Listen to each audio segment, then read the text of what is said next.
योजना सुरू आहे। एकही निकषामध्ये अगदी शब्दाचा सुद्धा बदल हा केला गेलेला नाही आहे। हे मला आपल्या माध्यमातून निश्चितपणाने लाडक्या बहिणींना सांगावंसं वाटते।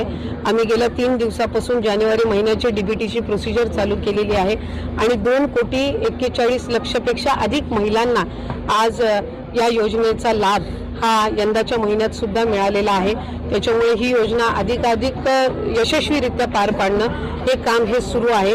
ज्या महिला स्वतःहून व्हॉलंटरीली स्वतःहून पुढे येऊन या योजनेमध्ये आम्ही पात्र आता नाही आहोत, आमचं लग्न झालेलं आहे, आम्ही आता इतर राज्यांमध्ये वास्तव्य करायला गेलेलो आहोत किंवा आमचं उत्पन्न वाढलेलं आहे, सरकारी नोकरी लागलेली आहे, आम्ही नवीन वाहन घेतलेलं आहे, या विविध कारणांमध्ये स्वतःहून येऊन विभागाकडे ज्या इच्छा प्रकट करतात की आम्ही ह्या योजनेमध्ये पात्र नाही आहोत, त्या जे काही 4-4.5 हजार असतील त्या संदर्भातलाच त्या जी काही रिफंड घेण्याची प्रक्रिया आहे त्याला आम्ही